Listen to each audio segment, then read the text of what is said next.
everybody. Welcome to another episode of Rock and Roll Confessional. I'm Rita Wild. I'm C.W. West. And got a very exciting show for you this week. Who do we have? Billy Bob Thornton and J.D. Andrew from the Boxmasters. Band is releasing their 10th album titled Light Rays this Friday, October 23rd. Billy Bob, or Bud, as he's called in the band, along with J.D. Oh, we didn't even make a thing out of J.D. and C.W. C.W. and J.D. Well, we can get to that later. Sure. Tell us the story of how the band derived and how collectively they put the new album together. Yeah, so here we go with a great interview with Billy Bob Thornton and J.D. Andrew of the band The Boxmasters.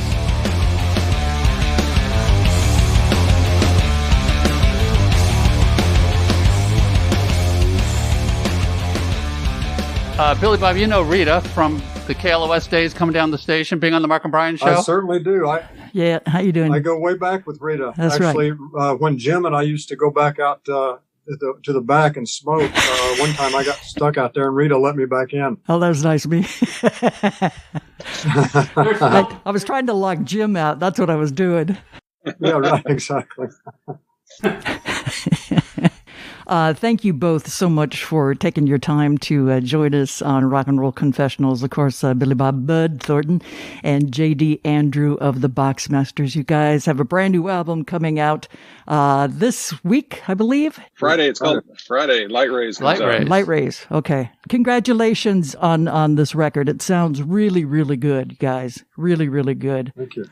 I think, Billy Bob, the first time that you guys came in with the Boxmasters, you were probably there too, JD, with Mark and Brian. I remember you guys playing, and I came in the studio and I go, that stuff is so good. It just reminds me of the first time I heard the first two Eagles albums, just people sitting around and playing and just the music just meant so much.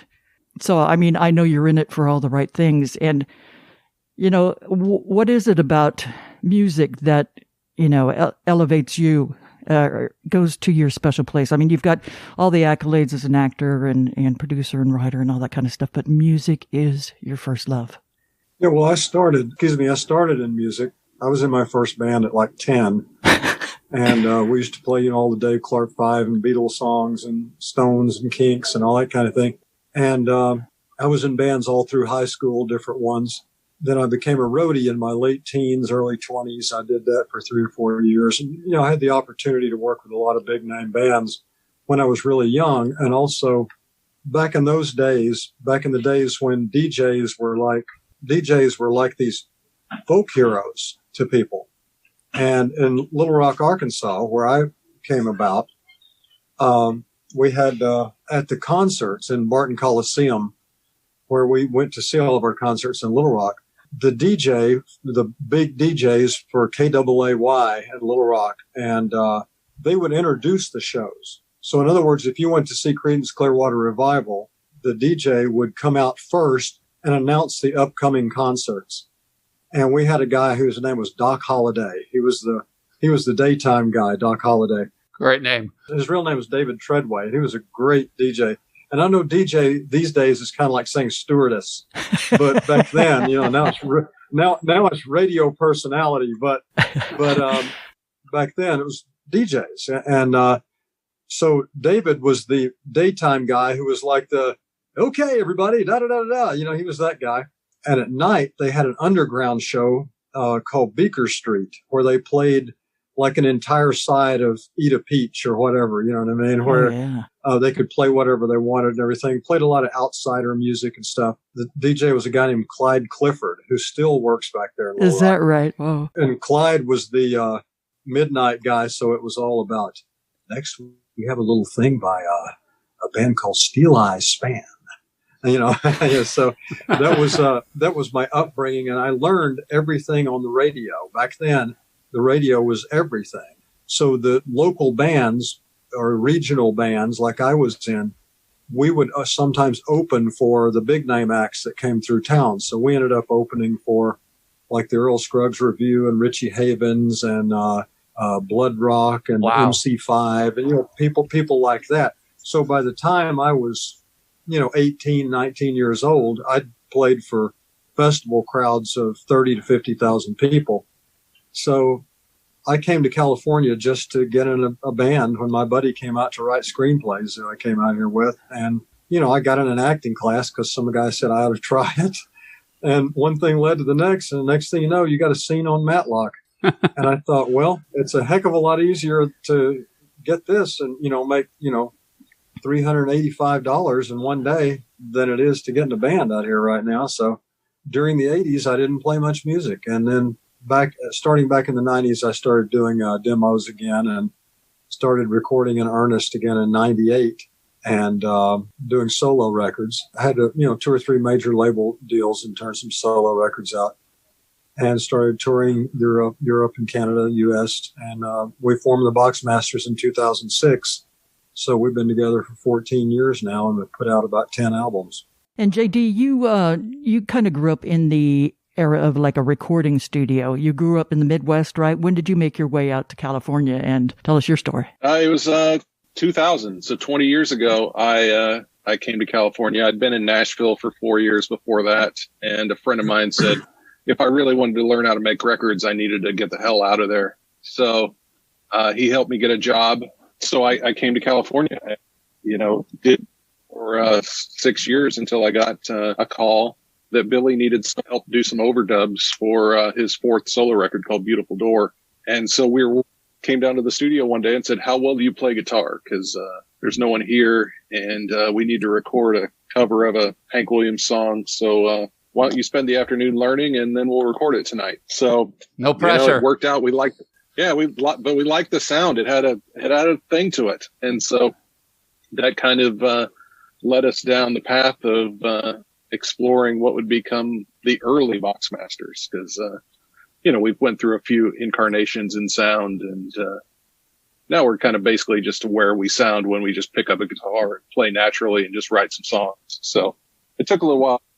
Light Rays is, one of those products. It seems like the beginning of Boxmasters was a little bit more country or hillbilly. I think you guys said electronic hillbilly, and the new album seems like it's a bit more pop, which I really like. It's got some great sound. It learned to be kind of reminded me of like a Magical Mystery Tour, like a Beatles kind of psychedelic sound. I really like that song a lot. It's funny. Dan Lanois, Daniel Lanois. Oh yeah, that's Dan's favorite song on the record is "Learn to Be." He told me that just like a week ago. But yeah, that's true that we in the beginning, the first 2 albums were these experimental things that we did because, as JD said, we were just hanging in the studio, the 2 of us, and we hit up on this sound. And I said to him, hey, look, wouldn't it be funny? What if Frank Zappa made a record where he combined hillbilly music and British pop music? I wonder what that would sound like. And if I sing it like David Allan Coe, which I don't at all naturally, but so those early records, those first 2 albums, just the Boxmasters, and, Mod Billy, those 2 records were not even what we sound like at all. And we did a side of covers and a side of originals. So there are 2 album sets, both of them. We countryed up songs by Mott the Hoople and the Turtles and everybody else. And then we did our own songs, which were very humorous. So either people got it 100% and they thought, wow, these guys are the Bonzo Dog Band of hillbilly music, or they didn't get it at all. And after that, we decided, well, that was a fun experiment. And we did pretty well with those records. Mod Billy went to #1 for a couple of weeks on Americana radio and did very well.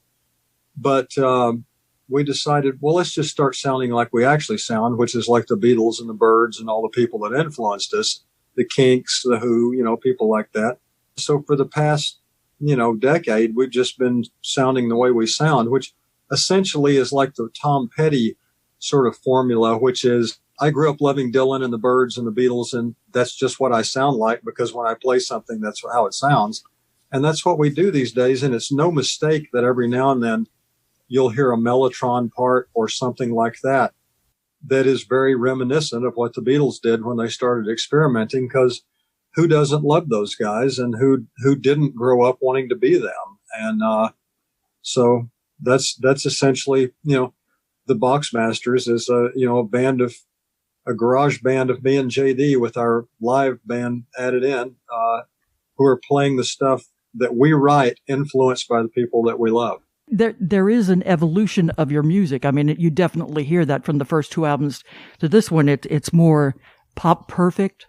You know, it's got that, sound in the bucket. It's like, like under the 3 minutes and it's a hit. But it reminds me of Tom Petty, like you said, the Byrds, Gin Blossoms. I hear a little bit of that, a little bit of ELO, a little bit of Hollies, and Beach Boys, and one of my favorite bands, Flying Burrito Brothers with Graham Parsons. Oh yeah, great, great man. It's all bands that we love. It's all that influenced us a lot, and so that's honestly great compliments because we love all those guys, and to have anything that's even mentioned with those names kind of at the same time, gives me chills, because that's all we ever hoped for, growing up, is to be able to share some sort of psychic space with all those bands that we loved growing up. It takes a lot of talent to write a song like that, or songs that you guys write with hooks, songs with lyrics that say or mean something or evoke some sort of emotion. And that's really a gift of great songwriting. And how do you guys work it with writing the songs? Well, it's, it happens in different ways in terms of what comes first, usually. Sometimes I have a melody and a line for a verse or chorus in my head, and I'll throw it down on an acoustic guitar, put it on my little voice recorder on the phone, ship it off to JD. Especially these days during COVID, it's like we're not in the same room a lot, except for when we're in the studio, and it's a pretty safe environment there. We record over A&M, or, Henson, they call it now, but we still call it A&M. Usually we have songs finished before we go in the studio. We don't write in the studio much. We pretty much have, in other words, we'll have an acoustic guitar and a vocal, scratch vocal down, where when we go in there, then we just start building the songs, because we make the records pretty much by ourselves, the two of us. Every now and then one of the other guys comes in and plays a part or something, but for the most part, it's just two of us. So we start with that and build on it. But there are songs that you may think are sort of ballady, and we get in there and we start to add things on there. It's like, yeah, you know what? I'm going to have to sing this out. This is not a moody song. It just feels, sometimes the song tells you what it wants to be. And so we just had that experience a couple of weeks ago. We had this song that's going to be very moody and have very few instruments on it. And before it was over with, it was like, the Glenn Miller Orchestra. But essentially we start with melody and some lyric, and we get into some open tunings sometimes. I'm a rudimentary guitar player. My trade is singing and drumming and stuff like that. But I write on guitar, and so a lot of chords I play, I don't even know what they are. So I'll come up with this weird chord and I'll go, well, that ain't a C. And I have to show it to JD, and he goes, that is weird. And then he starts deconstructing it. But what's great about it is we never disagree. Like, let's say I've written a song and have all the lyrics, and then I have a chorus and a verse, but I'm stuck on a bridge. JD comes in and goes, hey, here's the bridge. And then we read about Lennon and McCartney, about how they did that, where one song is predominantly Lennon's, although McCartney came up with the bridge, and then, or vice versa, So it happens that way. It's rarely from all lyrics. It usually comes with a melody first, and an idea of what you want to write about. If it's about loneliness and you've got a line that I'm writing a song right now, that I just sent over to JD last night, that I've just started, based on his birthday was October 15th. Happy belated. And I live with a house full of Libras, and I work with a Libra. So, but, Leo, anyway, Libra. Keep it in balance. I haven't won an argument in years, but, one way or the other, I texted JD the day before his birthday, and I said, if I forget tomorrow, happy birthday.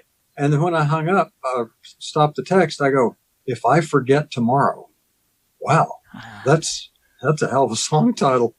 And then instantly I knew instantly I knew that this song was about someone who can't live in the present. They can't live in the moment because they're always too worried about the future. So I've got a theme and I've got some chords, but I haven't finished it. So I ship it over to JD and I say, hey, see what you can do with this. You know, I like how all the songs are shared in the writing credits. Both you guys have taken the credits for, I think, all the songs. Except for one. Yeah. Well, that wasn't theirs, right? Yeah. Right. Yeah. We did have one cover on this record. And the Yardleys. Yeah, exactly. That was some heroes of Billy's, and Larry Bird, who co-wrote that sgoing, is going to be in our touring band. He was supposed to be in the touring band this summer, and of course that got shut down. But he's going to be playing keyboards with us the next time we hit the road. It's just a tribute to a band that Billy grew up loving. That was very personal to him. They were in the town. They were the big deals, and he'll tell the story better. But it was just fun to cut a song that no one's ever heard, that we didn't write, but so we were able to do a faithful cover to it rather than try to do something that was more of our take on somebody's song, which is what we tend to do. But this one was like, let's do a faithful cover of this. We put a solo section in, which that song didn't have, but it's fun just cutting somebody else's song. You did one of the Beatles on a previous album that was very different. Yeah. Yeah, to say the least. How did Downey become the hometown for this band? Bellflower. Or Bellflower, I'm sorry. Because Bellflower. Most people don't really know Bellflower that well. Well, the reason I'm in this suit right now is I actually sell cars in Bellflower. I'm at work right now. But where do you sell them, man? I'm hiding out from the boss in the work trailer.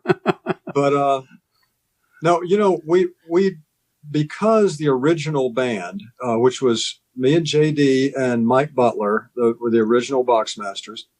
Mike came from Vermont. I came from Arkansas. JD came from Kansas. And we thought, well, we're such a Southern California band that we got to be from somewhere besides saying, oh, we're from all over the place. So where could we be from that nobody would ever expect? Where are there no rock stars from? And so Bellflower came to mind, and I happen to love Southern California. I mean, I've been here for 40 years, and anytime people run it down, I get upset. So I like all the towns because we listen to the weather news and the traffic reports, and we hear about Bellflower, and we hear about Duarte or Altadena or any of these towns, And so anytime there's, a fire, in somewhere, you go, oh yeah. And we know that stuff.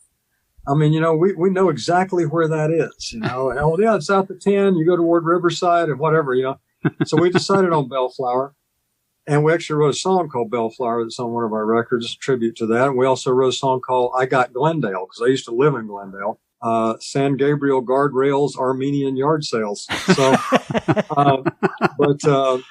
we decided to be from Bellflower, and we came up with this whole backstory. And I think it's on the second album on Mod Billy, we actually put those cards in there like you used to have fan cards. You get extras with the record. Yeah. And it told our favorite stuff on it. It would say fave food, pizza, stuff like that.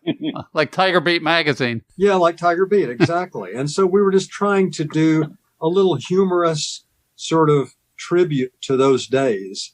And that's what we did early on. And we wore the suits and the Beatle Chelsea suits and everything. And it was just really a tribute to all the people we love. And Bellflower is what we decided on for our hometown, our spiritual home. I love it.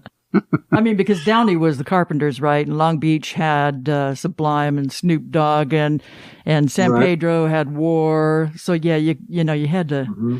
But I don't know any band from Bellflower. Had the Beach Boys. Hawthorne, yeah, exactly, exactly. Yeah, Hawthorne had the Beach Boys. That's right. But Bellflower left alone, so that's good. I got to ask about one of the songs, "Downey Girl." Now, obviously, that's local.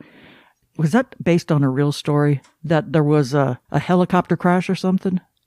That's exactly right. And the way that song came about was we wanted to make a song like "Leader of the Pack," or Tell Laura I Love Her, they had all these ballads in the 50s and early 60s that were about the girlfriend going out to watch the boyfriend race his motorcycle or car, like a James Dean situation, Teen Angel. And it always ended up with the boyfriend being killed in the car crash and, all that kind of thing.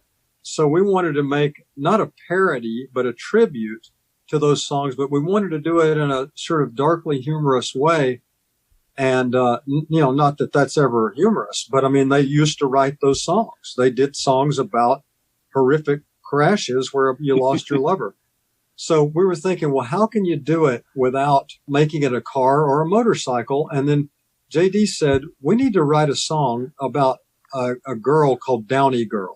This is before we talked about the helicopter. Wow. He said, we need to do a song called Downey Girl, because it's down in our area, the Bellflower metropolitan area. And so I went to work and I looked up on Wikipedia about stuff in Downey. Well, I happened upon this article about this helicopter crash, and they used to have these heliports, and they had one over in Anaheim, and they were basically for businessmen, essentially for businessmen to go to LAX. And so it's a true story that one went down in Paramount on the way to LAX back in those days, and it starts off with about the crash in Paramount. And so that part of it was based on the real story.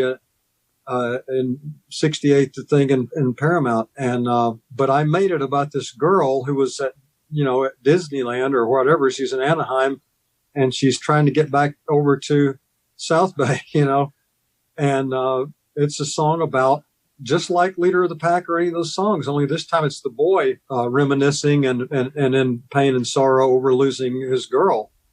And there are references about rotors and blades all through the song. Like, I can't look at the ceiling fan. Yeah. I can't even mow the lawn. You can't watch the news because of the helicopter. So there's all these references to rotary things in the song. So we thought it was a clever song that also showed the side up, because it's not meant to be a funny, Frank Zappa like song, even though I'm heavily influenced by him, but it was, showing how you kind of never get over stuff and you're constantly reminded by certain things of a tragedy. I know, like, Tom Petty's American Girl, it's like, oh, what a great, happy, cheery song. And then it's like, have you listened to the lyrics? And that's one of the special things that you guys have in your music is the ability to make it cheery. Boy, this is cheery, but there's some sad stories in there. Another one I got to ask you about that's really good is Drag. There's got to be a story about that. Yeah, Drag. Yeah, Drag. Like musically, JD had a lot to do with Drag, because, I said, this should be kind of a rocker, but we had, we like to do these breakdowns in songs where you got all this spooky kind of, almost like Day in the Life kind of, or Strawberry Fields kind of sound going back into the heavy part. We've done that on a few songs and we really like that. But, we came up with a, great, sound, we thought, for that song. But the subject matter is really, it goes back to me driving through West Hollywood in the 80s. And, back in the, days when, a big part for me was divorce court. So it wasn't like anybody knew who I was. But I remember driving through West Hollywood one day, and I was looking at this building that used to have some business in it, but now it's changed businesses. And I looked over, and there was this beautiful kind of blonde girl in her top down, Mustang or whatever she was in. I don't remember now, but her car top down. Car top was down. Yeah, not her top. Car top convertible. Thank you. Thank you very much for clarifying. Just want to clarify. Yeah, I don't. Yeah, I don't hear myself when I talk. So, but yeah, she had her car top convertible down, and so I'm looking at this building, and then all of a sudden, this girl's glaring at me and rolling her eyes, and I was like insulted by it because it's like I wasn't even looking at her. And yet she was so into not being looked at with her top down, car top down, that she was so angry that I was staring at her. And I was trying to explain to her. I said, I wasn't looking at you. I'm looking at that. And of course, the more you try to explain it, the more eye rollings you get. And then she took off. And I was just thinking about not growing up as a pretty person, what it's like to grow up where everything is focused on you. You know, like everything is focused on how you look. And, so drag, it starts off with this thing about, I'm tired of interesting guys. So you go to a party and every story with pseudo intellectuals starts out with, I was in Belarus and, met this really interesting guy. Used to be with the CIA, but now he runs a place to, it's like, anytime somebody starts a story with interesting guy, I either go pee or get a drink. And so I just, thought we named it drag afterward because at the end of the lines, it says it's such a drag. So basically for us ugly guys, it's such a drag, to be sort of separated with eye rolls from pseudo intellectuals and pretty people. And nothing wrong with pretty people, I've been married to 7 or 8 of them, but, nothing wrong with it at all, but I'm just saying, hey, wait a minute. We're not always focused on how amazing you are. You know what I mean? So that's really, that's the seed of what the song is about, Let's talk about one of your early songs, Cat Shit on a Rat Box. Yeah. My first song. Ever covered by the Boxmasters? No. I tell you who could cover it, though. Frank Zappa. Absolutely. What's the guy in Miami down there that has the one-line dance songs? Pitbull. Oh. Pitbull. Yeah, Pitbull. Because, Pitbull will have songs sometimes that are very exciting, dance music. And he'll just kind of repeat one line over like we're all going to party or whatever the line is, I believe you could do a dance song out of Cat Shit on a Rat Box, because it only has the one line. And I wrote the song when I was 3. Your parents must have been proud. Oh, they were overjoyed. And, when kids used to have those little toys like it was like a circus thing where it looks like a little bucket turned upside down, like the elephant would put its foot on. Well, I had a little tin toy, one of those that had pictures of the circus around it. So I stood on that and I had my little Roy Rogers nylon string guitar that my uncle had given me. And it had like a picture of Roy Rogers with a rope on it or whatever. And I just would stomp on that elephant box and sing Cat Shit on a Rat Box. And I got the language from my father, to be fair. I'm glad there was an influence. What it means, I have no idea. Yeah, right. JD, did you mix and engineer this album? Is that all part of the package with what you do? Yeah, it's the way we save money. Yeah. So, we don't have to hire anybody else. And, I've pretty much recorded and mixed all of our records except for Spec, which we put out in 2019, which, some guy named Jeff Emmerich was mixed and produced. Yeah. And pretty nice skit on that. He's known for working with the Beatles. Among others. Yeah. He's done a couple of things. Well, right. Had done a few things. Sadly, we lost Jeff not too long after we finished that record. So, that was disappointing. He'd been kind of hiding out, not doing a whole lot of stuff, for a number of years. And, we were kind of one of the things that kind of helped, he was doing to get back out there. And sadly, he had a heart condition and that caught up to him at some point. Right. So, but yeah, I mean, we record so much that honestly, if we had to pay for an engineer all the time and, pay for somebody to work with us, we wouldn't be able to afford to do it as much as we'd like. And so, that's one good thing. I mean, that's how Billy and I started. That's kind of how we got introduced. But, it's also part of, like having all of the sonic aspects of how we're going to make a record, as part of what we're doing. It's part of the artistic putting together of a record. The sound is a big part of what the record is going to be, as well as what the songs are. Right. We plan, okay, this record is our 1967 era record, because we had done a record called Boxmasters 66 before our tour in 2019. And then we did Light Rays after that tour. And we had planned on putting out Boxmaster 66 for Record Store Day last spring. And it just we didn't make that plan soon enough or early enough for them to get it to be as part of Record Store Day. So we were like, well, I guess we could put out 66 next, but we've got Light Rays and we really like this one too. So maybe we'll just still put out Light Rays and then we'll use 66 as the next Record Store Day, which is our plan. So yeah, so it's like, okay, Light Rays is kind of our 1967, 1968 kind of period. And, we'll use sounds that are reminiscent of that era. And, kind of with all the records, it's based on, some sort of limitation that we put on ourselves to how we want to make this record sound.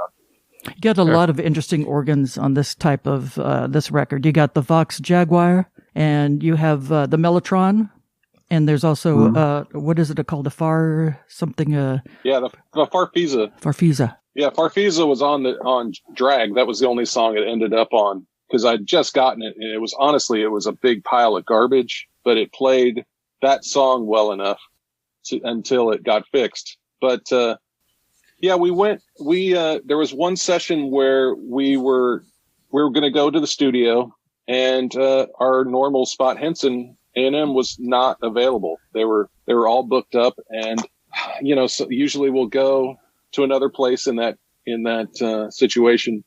And so this time was the first time we went to a studio called Barefoot in Hollywood, which is owned by a producer named Eric Valentine, and he just kind of opened it up to the public for the first time. But it's a studio where Stevie Wonder cut all of his records in the early 70s. And honestly, I mean, aside from some of the equipment, it hadn't been updated a whole lot. It was still pretty period feeling. But it sounded great, and they had this vintage Vox Jaguar there. And we plugged it in, and I played a couple of things on it. It was just like immediate connection to something that's had a sound that was exactly what we wanted, but hadn't been able to get exactly that sound before. And so I was playing solos on it and putting parts in there. It was just so much fun. And then immediately I had to go find one, have it so that we could always have one on hand for our recordings, because at Henson they don't have cool keyboards like that. But it was fine. It was just one of those things. It's like, okay, it's here, let's use it. And it really added a big part to the sound. Which song specifically was used a lot? Was that used on the Jaguar? Like the Satellite Guy. Okay. Yeah. Come what may. It's kind of on almost all of the songs. That's what I was thinking. Yeah, but both. But yeah, Satellite Guy and Come What May have Jaguar solos, which it's just a sound you just can't get with anything else. Even the ones that are trying to reproduce that exact sound, it's just not quite the same. Hey, everybody, we're going to take a quick break here. Reeds, when was the first time you met Billy Bob? Billy Bob was on the Mark and Brian show. Okay. When he had come in to talk about this stuff, and then those guys hit it off great, because Mark's from Alabama and Brian from Indiana and Billy Bob from Arkansas, so they all just hit it off great, and they got to know each other. And it's like, let's make a pact. We think you're going to get nominated for an Oscar, and when we do, we want to call you with that information, And sure enough, they were the first ones to call him when he was like on a train somewhere back east. And just a beautiful friendship developed out of that. And then, of course, all the times that they were on with Mark and Brian as the Boxmasters, and then also with Jim Ladd. Great relationship there as well, talking about the music and stuff that's important. I want to thank you guys for the great reviews, whatever platform you listen to. Please rate us, write a review, whatever you can do. We'd love it.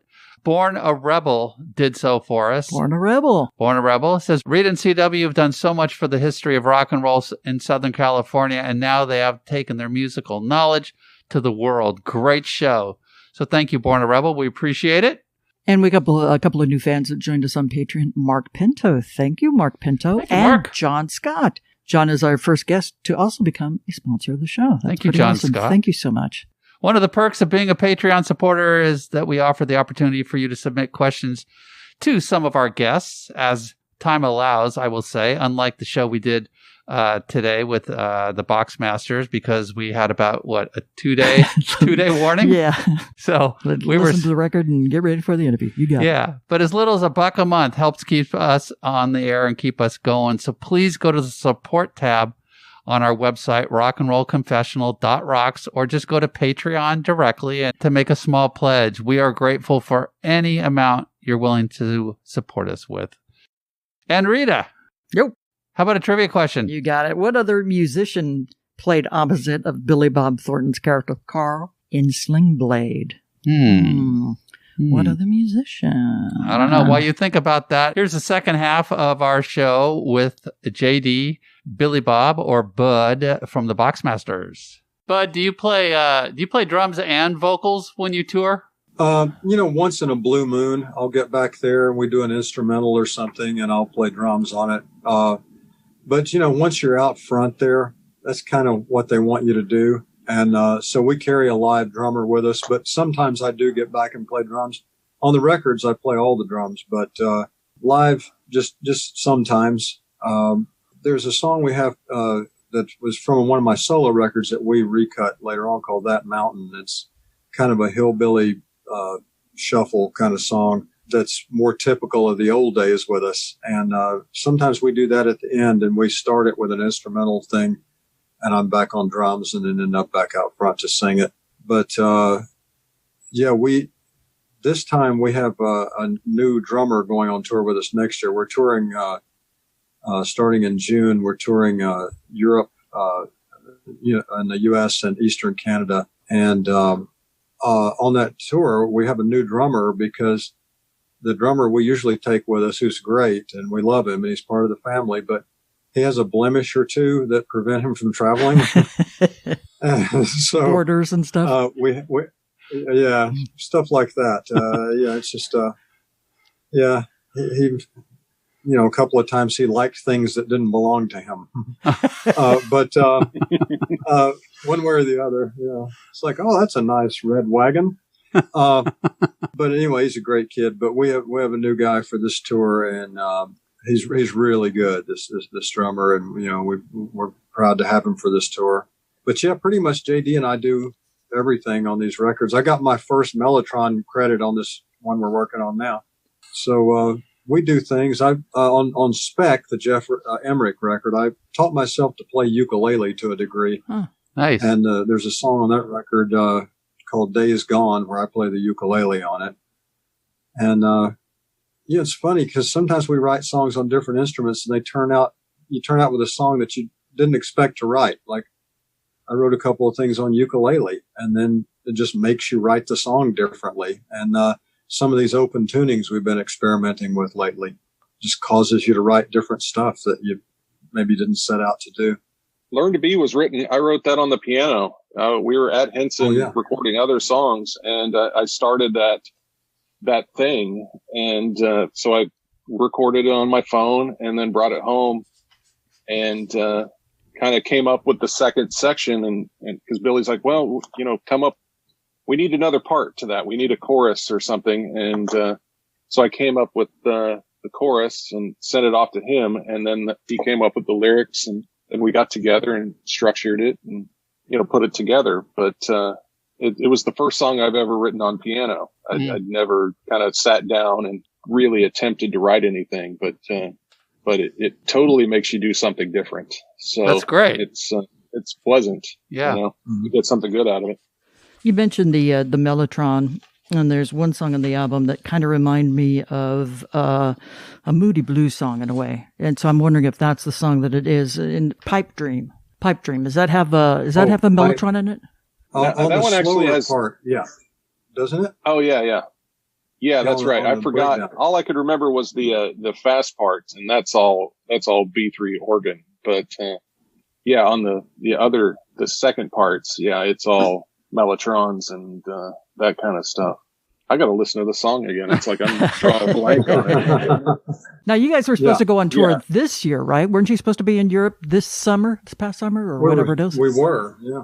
We were supposed to be out July, August, and half of September, but they essentially just lifted this year's tour and put it into next year. There are a few shows that'll be different because of availabilities and stuff for next year, but in Europe, it's a lot of festivals. You know, they have the summer festivals there, Yeah. and but we're doing anywhere from, we'll be doing 500 to 1,000 capacity rock clubs to 3,500 seat theaters to festivals with 100,000 people. It's kind of all over the map, depending where we are. And then we're this year for the first time in a long time. We're not doing anything on the West Coast, which we'll kind of miss, but it's because we're in Europe and Eastern Canada that we're mostly playing the Eastern U.S. I think as far west as we get, it's like Kansas City or something like that. But I think there are a few Texas shows. But we love to, play LA because it's the hometown and everything. And one day we'll play Bellflower. I was going to say. Maybe Trying to think where you could play Is there Bellflower. a drive-in out Yeah, there? I you don't do a remember. drive-in show now. Like that would be cool. Could be a drive-in. Yeah. But I They think should just play Cal it seems to Worthington's me parking lot. Cal Worthington. Yeah, go see Cal. Have you never played Europe before? That's my understanding, that the band has never played over there live. Well, not as the Boxmasters. Okay. I've played Europe before, just as a solo act, but that was in 2000, 2001, right in there somewhere, and so it'll be the first time the Boxmasters have been there. Canada we played a lot, but in the U.S., but never in Europe, and we'd like to go also to Asia sometime. Because especially Japan. Yeah. They're really into our 60s and 70s kind of music, there. So I think that might be a great thing, and our agent does too, that, someday, go to Japan. But I think we'd have to do a big push. You guys might have to send your broadcast over to Japan so we can get known there first. More than happy to. Yeah, it'd be cool. We were talking with the immediate family last week. So Leland Sklar's in that band, and that's Russ Kunkel, Wadi Wattel, Danny Korchmar, Yeah. those guys, and Leland was talking about Japan and just how crazy the people go, that they know all the lyrics, they'll sing, and then they usually have like meet and greets afterwards that could last for 2 to 3 hours afterwards. Kind of remind me of like Country Fest, like they have in Nashville, where the country artists will go there for like 2 weeks and do nothing but sign stuff. That's just right. Endearing to the fans. I love that. Sure. So we got in touch with somebody I think Bud. His name's Paul Williams, and we asked him for a question for you, and he just wanted to say, you are the best in the business to work with. So I just thought I'd pass that on to you because we talked to him last night. We just had him on the show a couple months ago. So. Oh, wow. I love Paul. He's so cool. He's a wonderful guy. And I'd known Paul for, some time. And but the first time I ever met him was back in the 80s when I had a $150 Buick that had dents all over it and cotton coming out of the seats. This was, early 80s. And I was right around Sunset and Vine or Cahuenga, right in that area.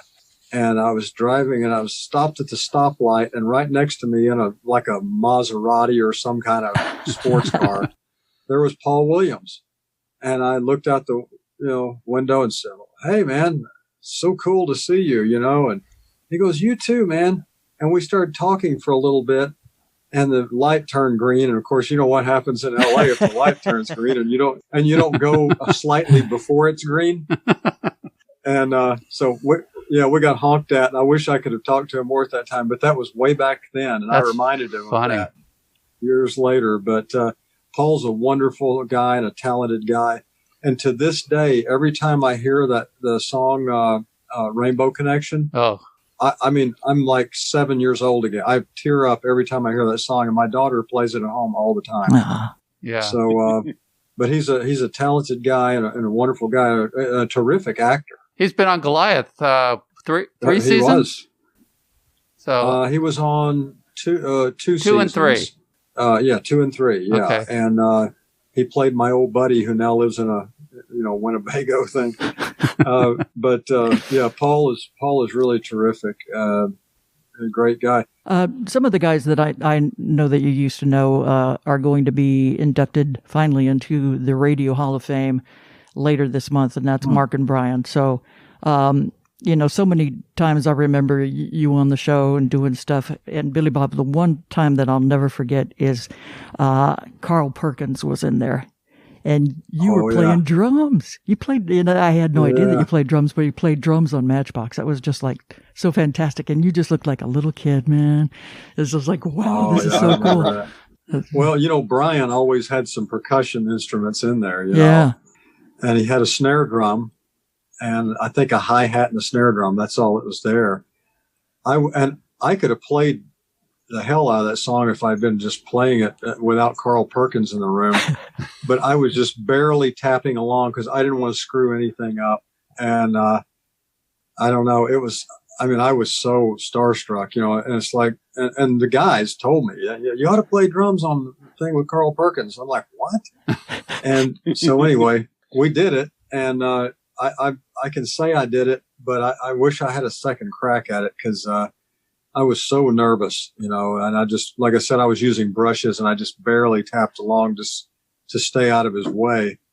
But he was such a gentleman, Carl, and I ended up on a press circuit with him, how you end up as the other guest at because you're all doing stuff at the same time. And I saw him again in New York and on other shows where we're the two guests on things. And, he was a very, very nice guy. And, the Beatles were so heavily influenced by Carl Perkins, Honey Dog. They loved him. And particularly, I think Ringo and George, really went ape for Carl Perkins. Yeah, nice. You guys definitely, have the ear of somebody who listened to a lot of radio, both of you. So, that's nice. And it's great because radio used to be the savior, the place where, you find your comfort with that's all yourself. we had. Yeah, exactly. We had, in Salina, Kansas was not a hotbed for culture. That's all we had. And was 99 kg was our pop top 40 radio station when I was growing up, and that was I was a radio and TV communications major in college until I went to recording school, and two other of my best friends from high school, they both majored in radio. One of them still is a on-air jock in Kansas City when he's not being fired. Radio.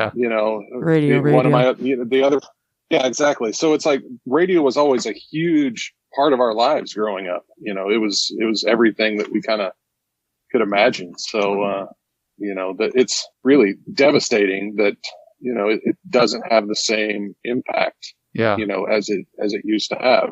Thanks, whatever the, the Communications Act, 1994? Yeah, exactly. Exactly that. All right, we're almost ready to wrap things up, but we have what we call at the end the bonus round. So we're just going to throw you some quick questions at both you guys, and it should be fairly painless. But I'm going to start with, what was your first album that you bought or stole? My first album was the King Creole soundtrack album. Wow. By Elvis. And I didn't buy it. We were pretty broke. That album was given to me by my mom because I wore it out and she wouldn't just let me have it finally. So King Creole was the first album, and the first record I bought with my own paws at Paula's Record Shop in Melbourne, Arkansas, was the 45 of I Want to Hold Your Hand. Nice. JD, how about you? I believe mine was the Chipmunks British Invasion record. I've never heard that. That's got to be good. Yeah, it was. I mean, it was all the they had mop tops on the front of the record and did covers of This Diamond Ring and, you know, some other, you know, just British Invasion songs done by the Chipmunks. And so I was a huge Chipmunks and Beach Boys fan growing up. And that was all I listened to. I had one of those little plastic record players, and I just rocked it just nonstop. And I think the Chipmunks influenced the Beach Boys a little bit. Just kidding. They influence everybody. well, you know, it's probably the same musicians playing on the record. Yeah, exactly. Yeah. You know, it's all the It's same. all the Wrecking Crew. Yeah. Who have you not met that you would love to have met and talked and chatted with, both of you? Living or deceased? Either. It's your game as much as our game here. If you want to play living, we can say living. If you want to say of all time, we'll do all time. Well, I'll give you one of each. In terms of someone who's not here with us any longer, I would have loved to have met Benjamin Franklin. Oh, yeah. I mean, what a cool cat, you know, and was responsible for so much stuff that we don't even think about these days. So Benjamin Franklin then, and I guess now, you know, when you've been in the entertainment business for nearly 40 years, you kind of, at some points, you've run into everybody. You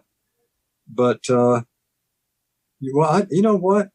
Susanna Hoffs. Huh, okay. Really? The Bengals. Okay. Mm-hmm. Yeah. I always thought she was the coolest rock gal guitar player. I mean, you know, I just to watch her, she had such a cool confidence on stage, you know, and it was like she reminded me of someone who would have been the leader of a band in 1966 or 68.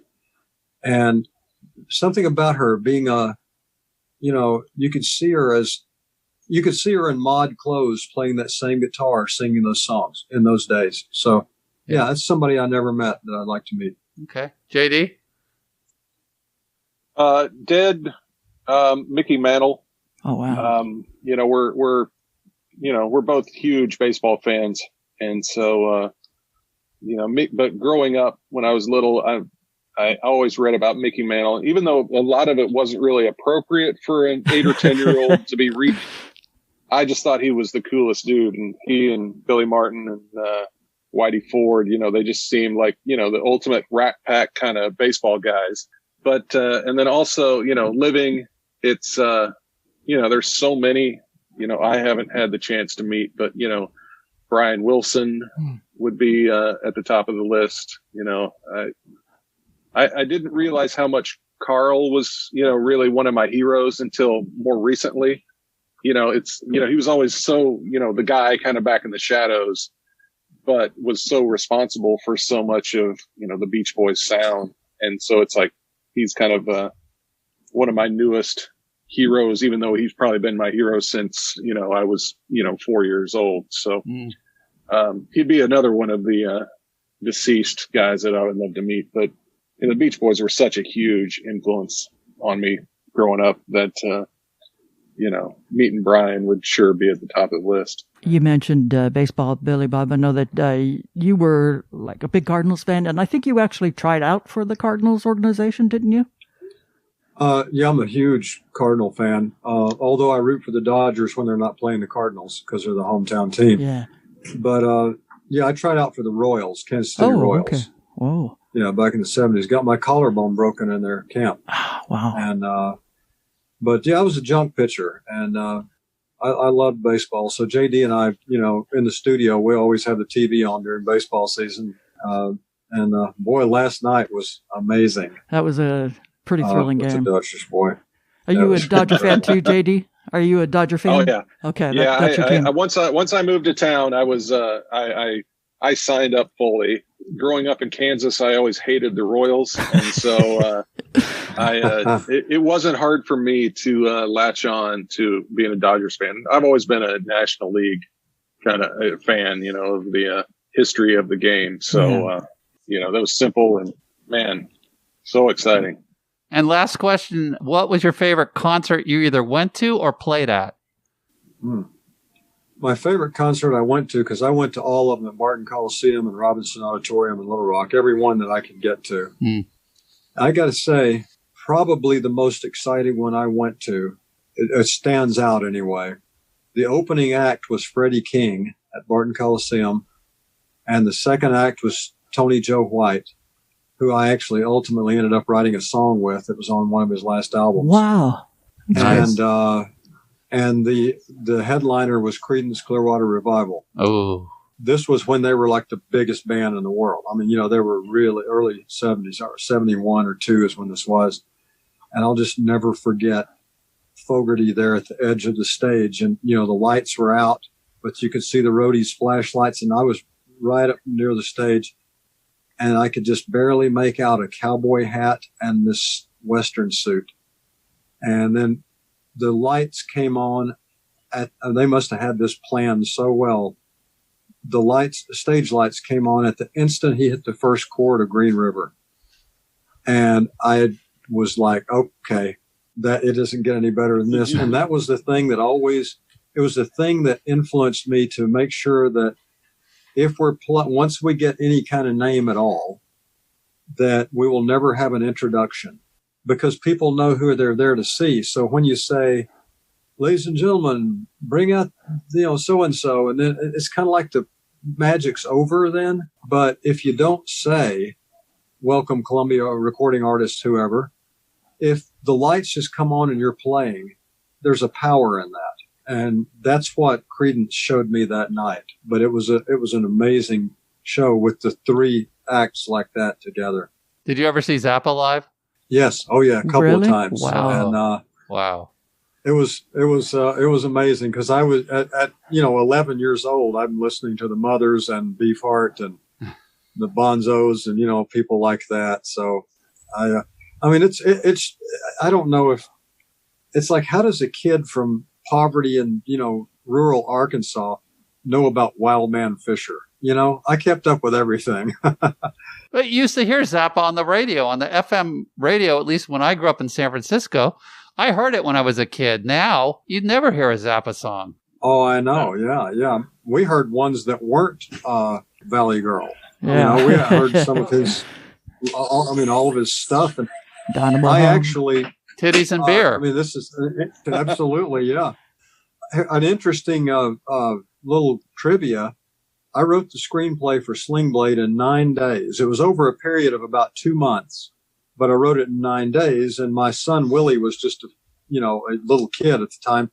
A lot of it I wrote with him sitting on my lap, and I write by hand. I don't know how to type. So I wrote this script in longhand, but I would put on headphones, and I played a song called Holiday in Berlin it was off the record Burnt Weenie Sandwich by the Mothers of Invention.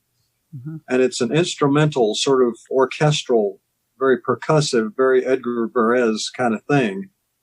I played that on loop. I had it over and over and over. Holiday in Berlin, Full Blown, it's called. And that's what I wrote the script to Sling Blade to. Just, it put me there in that place somehow. Wow. How about JD, your favorite first concert? The first concert I ever went to was REO Speedwagon with Richard Marx opening up. And I think it was 86. At least that was the first big one that I ever went and saw. And I got pneumonia from it. I'd never been in an arena full of people smoking cigarettes before. And it tried to kill me. So, yeah, I missed half a basketball season, because of that. And so I was always a little bit bummed out about that. But as far as, just memorable shows, sometime in the 90s, they had this thing in Nashville called the Extravaganza. And it was kind of a, local festival kind of thing. But there would be a lot of bands from out of town. And there would just be, 100 shows a night. You'd just go, every club in town would have, 4 or 5 bands every night. And I can't remember who I saw before, but this band called the Old 97s out of Texas played, and I'd never heard of them. But these guys came on and had so much energy and basically, a country punk rock kind of feel to it. And a friend of mine that I was with, he was like, hey, I'm going to go check out some, big country person that was playing somewhere else. And I was just like, yeah, okay, go. 'Cause I'm so like, what is, I was so into this band that I didn't even know their name. I was just, amazed by them. But it's just one of them that it's like I really remember because it was such a band that I'd never heard of before that blew me away, and I've been a fan of them ever since. So that's what I can think of now. But, we've probably one of our as far as the shows that we played, we got to play with Levon Helm at his Ramble at the Ryman in like 2009, probably, and 2008 or 9. And, I don't typically have nerves going on stage, but I mean, you were going out to play one song. Levon's playing drums, Larry Campbell and a bunch of, other amazing musicians are backing up, and it's just me and Billy. And I think Butler was with us still.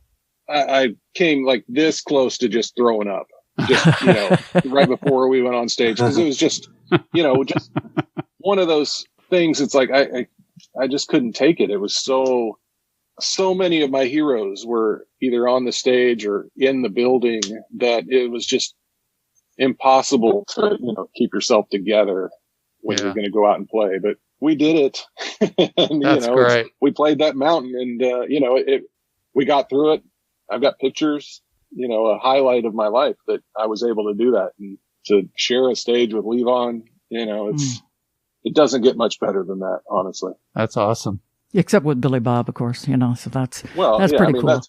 It's, we do that every day. Yeah. It's normal now. We know each other too well to say anything good about each other. Exactly. That's how we get through. That's how we keep the magic alive after 14 years. Right. It's just don't say anything good about each other. One thing can you give to people listening is maybe some words of advice, because this year has been like any other. What continues to be your motivation? What keeps you going? Well, I suppose for me, it's that it's a time when literally everyone is in the same boat. I mean, a lot of times certain groups of people or individuals can say to each other, hey, we're in the same boat. Now we truly are all in the same boat. And so I think during a time like this, that creativity can really thrive. It's a time when, okay, here's what life has dealt you. This is all you got. It's like you're going to make a stew, and all you have is one potato and some radishes and, some Jell-O. And it's like, so, all right, well, I'm going to make the first Jell-O stew, it's just a great creative time. So I would just say to people, if you can, and you don't have to be somebody in the music business or or a novelist or whatever it is. Everybody's creative in some way. And so I think creativity is a thing that can keep you sane right now.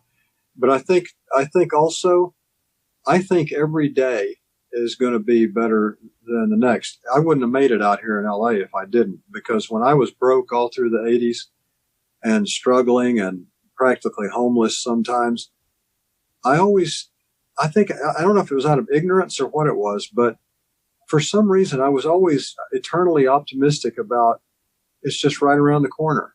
And so I think that it'll do everybody some good to just know that this thing is going to get better. There will be a time, whether it's still around or not, or at least around in its state that it is now, there will be a time when it lightens up and becomes a part of our lives, whether it's a little bit of our lives or like it is now. I mean, I don't think it will be like it is now, but in whatever form it's here, this virus, we will get to the point where we can live life again. And I know that. And so every day I just think, well, next month it's going to be okay. And that's not to say I'm one of these people who says, oh, this thing's going to be over in a month. That's not what I'm saying. I'm saying I like to believe it is. I like to believe that it's going to get better. We may go through another rough patch, but I see a light at the end of the tunnel, at least in my world. But then again, I'm a guy who goes to sleep by fantasizing every night. I have these wild fantasies about how I wish things were, and that's what puts me to sleep. Catching a touchdown pass with 3 seconds left on the clock, you go back and relive your childhood or whatever. And that's what I do. I look at life the way I wish it could be. And so if you just keep dreaming, once your dreams are dead, you're dead. That's what I mean to say. Keep dreaming. That's all I would say about it. Beautiful. Very good. Okay. And could I ask you guys something? Sure. Yeah. There's so I was told, JD was saying something about you guys. I was all ready for this one, that you guys have a thing where you say, you're supposed to confess something. Yeah. Well, yeah. It's called Rock and Roll Confessional. So, Yeah. So, Bud, do you have a confession? Well, I had one planned. okay. Well, let her rip. Well, it was this, and you guys kind of covered it with asking about concerts and all that kind of thing. But when at one point, I was in a band where like we were so heavy, and all my friends and colleagues and all the guys that I played music with, we were too cool to like any kind of like fluffy rock or anything like that. So you couldn't admit it to your pals. And, I mean, just for instance, we used to start our show with the song Black Sabbath, which is the first song on the first Black Sabbath album, which is like, 12 beats per minute and really dark, you know, and that's the way we started the show. And it only got darker from there. So we couldn't admit to each other anything else we liked. Right. And during that period when I was playing in that band, I mean, like to us, Mountain was almost easy listening, you know, Mississippi Queen. Right. And so anyway, during that period of time, I had this girlfriend, and I had a 67 Buick Wildcat with bucket seats and a factory 8-track tape player. And my favorite band to listen to in the car at the time that I couldn't tell any of the guys was Bread. Baby, I'ma want you. Yeah. Right? Yeah. Baby, I'ma want you. Guitar Man. And all those songs. Yeah. Because I was in love, you know what I mean? And so I was way into Bread. And so that was just something that finally, after all these years, I don't care, I can say it, but I loved Bread. And so back then I just couldn't say it to the guys because they would have beat me up. Yeah. Yeah, it's called what rock snob, right? And it's like you can't admit to like anything like from Motown. Motown, I think, was always cool. That was like a pass. It's like, oh yeah, Motown's cool, but you couldn't say that you love something like Carpenters. Yeah, or Carpenters, right, yeah. or Olivia anything like Newton-John. Right. Yeah, such a great song that was. Oh, but no, Evergreen or something like that from. You know. Yeah. And David Gates was a hell of a songwriter. Yeah. I mean, you know, he just was. You know, was. You know. Do you still like Bread? Absolutely. But you don't eat bread though anymore, do you? You're gluten free. I don't eat bread, but I love bread. Yes. Okay. How about you, JD? You have a confession? Well, yeah, it's embarrassing, but so my first freelance gig as a recording engineer was being the kind of Pro Tools guy for the Rolling Stones' Bigger Bang record. Right. Wow. Yeah. And so one night I sat with Mick and comped a vocal, and we did some tweaks on a song and got it all ready for mixing because there was a couple of different guys that were mixing the record. And so we got it all ready and, you know, went home about 4:00 in the morning. I came back at 9 or something ridiculous. Somebody brought me a drive and said, hey, back up, you know, all of your work that you've done and, you know, make a copy of it so that there's an extra safety. So I put the drive in, clicked on it, or what I thought was it, and hit format, you know, to erase the drive. Oh, and, no. I erased the Rolling Stones record. Oh, the whole record? The whole record. It was the whole thing. And so Don Was the producer, and I was about to die. You know, if I was my age now, I would have just died of a heart attack. Yeah. You know, but I was young enough to, you know, stave it off at that point. But I went and told Don, and Don he's like, "Oh man, I thought you were going to tell me your mom died." You know, it's no big deal. There's other copies of the record. You know, they have them all over the world. There's copies of this stuff. And he's like, just go find what you need and, you know, put it back together. Wow. And, thankfully, yes, I was able to find everything as well as remember kind of what we had done the night before. And I was able to recreate it. But, you know, it was, the worst feeling kind of ever is, doing something like that. It's, you know, if it would have been a reel of tape or something like that I erased, you know, then it would just be completely gone. But thankfully, you know, they were very very anal about making copies, and That's great. I was really lucky. Otherwise, I would have been completely blackballed and, went back to the farm, and, that would have been the end of my rock and roll fantasies. Yep, you would not be a Boxmaster. No. Well, absolutely. Thank you guys so much for spending your time with us. We really sincerely appreciate it. I know that you're both busy and you got the big record coming out, Light Rays. Yeah, congratulations. Light Rays coming out this Friday the 23rd, and then next year looking forward to some touring in Europe and some sort of stuff. Who knows what you'll be doing. Thank you so much. Thank you. Excellent. Well, thanks, guys. Thank you so very, very much. It was so nice. And Rita, great to see you again, or sort of see you. Yeah, exactly. With my mask and my gloves and, COVID cave here, man. I'm telling you. Thank you so much. It was a joy. Thanks again. Thank you so much. Guys. Really appreciate it, guys. Say hey to Bellflower for us. Yay. Just fantastic, guys. That was really fun. I was a little nervous. I have to say I was a little nervous. But, it's like we're like family with them. And even if we didn't know some of them or hadn't, met him at the radio station several times, I mean, they were eager to do this podcast, and we appreciate that. Yeah. And just could not have been nicer. And that's the way I have always found Billy Bob when I've been around him. Yeah, I've met him a couple times too. We did a screening of Sling Blade at the radio station, and he came in to promote that, and he was fantastic. Yeah.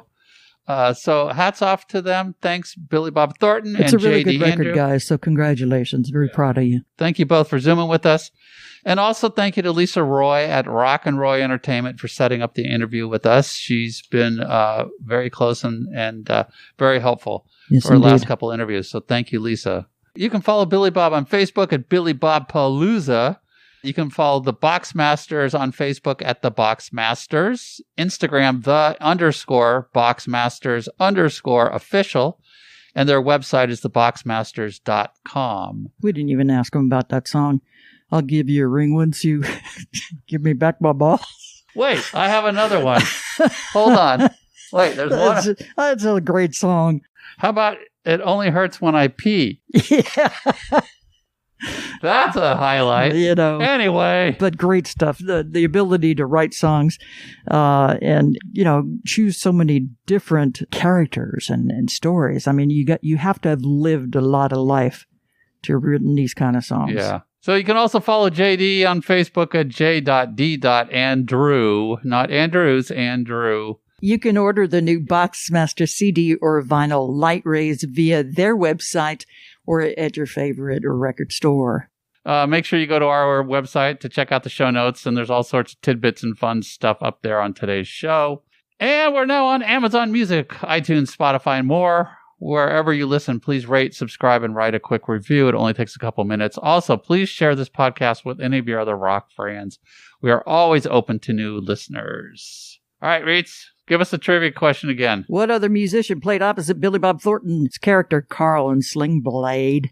Would it be? Dwight Yoakam. Hi! Dwight Yoakam. I played Dwight Yoakam on a local music show when we first had it on Guitars Cadillacs. Oh my God, it's good stuff. Please follow us, like us, and share us on Facebook, and follow us on Instagram and Twitter. And we still got some great shows coming up. Oh, yeah. So keep listening. We'll see you in a couple weeks. Thank you kindly. Bye, everybody.